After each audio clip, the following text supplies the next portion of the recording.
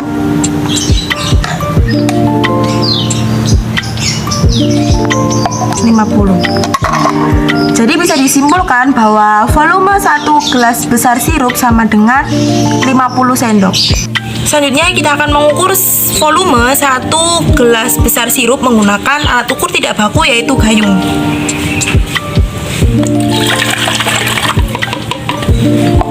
Bisa dilihat bahwa volume 1 gelas besar sirup tidak sampai 1 gayung. Selanjutnya kita akan mengukur volume 1 mangkok teh menggunakan alat ukur baku yaitu gelas ukur.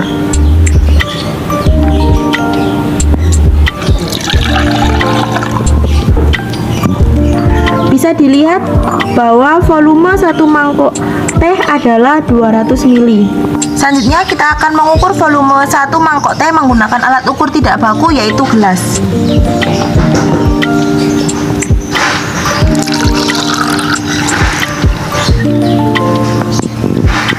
Bisa dilihat bahwa volume 1 mangkok teh sama dengan 1 gelas. Selanjutnya kita akan mengukur volume 1 mangkok teh menggunakan alat ukur tidak baku yaitu sendok. 1, 2, 3, 4, 5, 6, 7, 8, 9, 10, 23, 24, 25, 26, 27, 28. Jadi bisa disimpulkan bahwa volume 1 mangkok air sama dengan 28 sendok.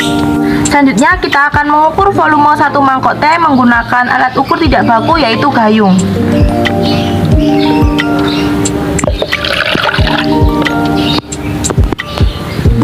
Bisa dilihat bahwa volume 1 mangkok teh tidak sampai 1 gayung.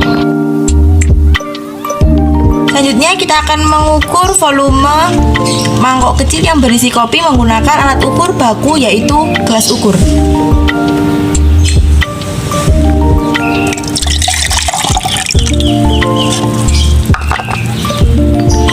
Bisa dilihat bahwa volume 1 mangkok kecil kopi adalah 150 ml.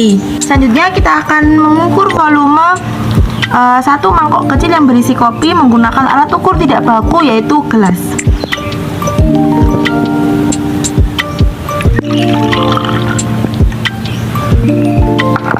Bisa dilihat bahwa volume 1 mangkok kecil yang berisi kopi tidak sampai 1 gelas.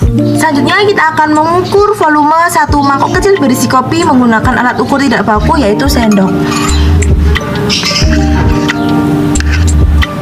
1, 2, 3, 4, 5, 6, 7, 8, 9, 10, 11, 12, 13, 14, 15, 16, 17, 18, 19, 20. Bisa dilihat bahwa volume 1 mangkok kecil berisi kopi sama dengan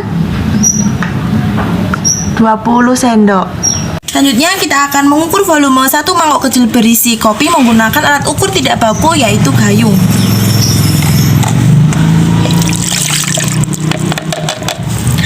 Bisa dilihat bahwa volume 1 mangkok kecil berisi kopi tidak sampai 1 gayung.